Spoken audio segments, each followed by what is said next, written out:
I'm Robert Lisatz, and this channel is all about being safe, fit and prepared like a modern day samurai. And today I want to talk about how a self-defense system for a weak and small man or human being should look like.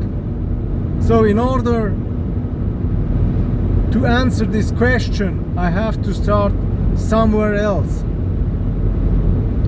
I have to tell a story. Just imagine that there's a man. He's 200 pounds. He's weighing 200 pounds. He's big. He's muscular. He had all the successes in the martial arts world you can wish for. And he had never problems when he was in school with other people. He was never bullied because of his strength and size and abilities.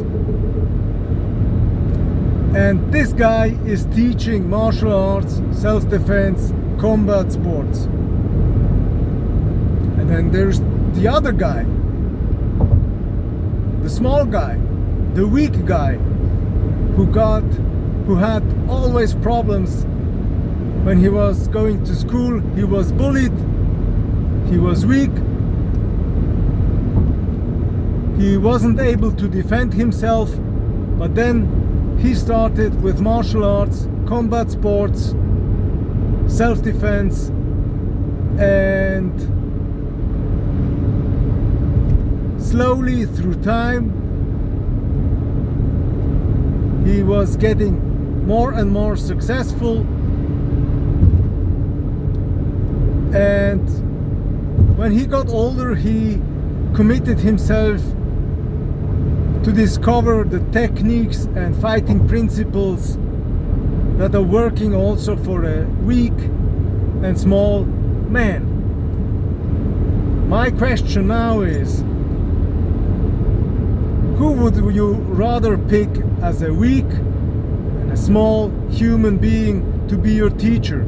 The first guy, the big guy, or the second guy? And this is the answer you should seek for. I mean, you know, as a big guy, you didn't have to go through all that stuff that the weak guy had to go through. And this is why a big guy, a strong guy, is also teaching stuff to other people that worked for him, for his size, for his strength, for his abilities. But the weaker guy had to put much more effort into the whole thing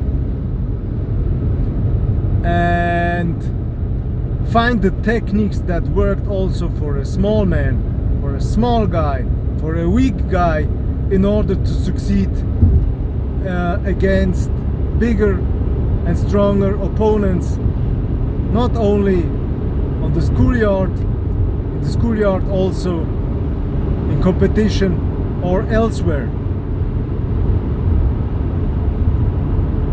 So the answer how a system, a self-defense system should look like that works, it's not as much, okay, to some extent of course, but it's not as much,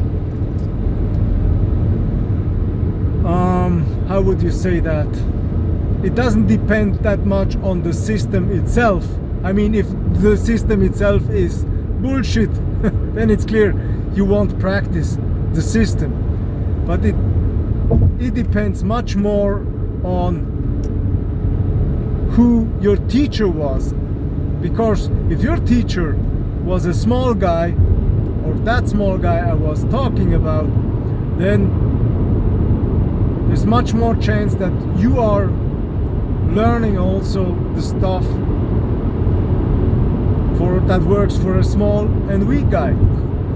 I was fortunate enough that all my teachers of martial arts and combat sports and self-defense were actually small guys, and also older guys and they were also very principle based also while teaching, fighting and doing everything martial arts related.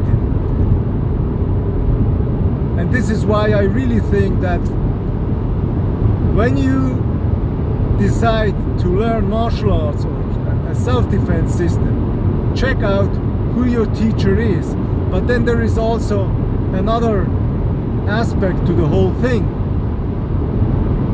If you're choosing a guy that was small and weak when he started and is still small but not weak anymore because he can handle bigger and heavier opponents,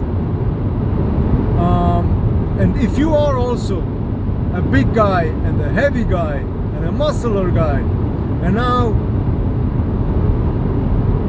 you are learning the stuff from that small guy, you are much better off than if you were learning the stuff from the big guy, because now you have stuff that really works and which went through a filter of this small and weak guy. And if it worked for him, it will for sure work also for you as a big guy.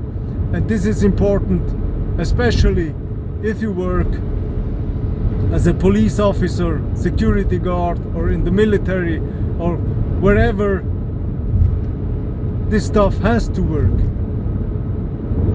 So, I know the whole thing was a little bit theoretical and philosophical, but explore it for yourself. You can doubt, of course you can. And I'm not saying, and I'm not implementing that you're not getting good stuff also from big and heavy guys. This is not what I'm telling. I'm just telling you, be critical, explore the stuff for yourself, and if you want to be safe, fit and prepared like a modern day samurai as well, subscribe to my channel and see you in the next video. Bye.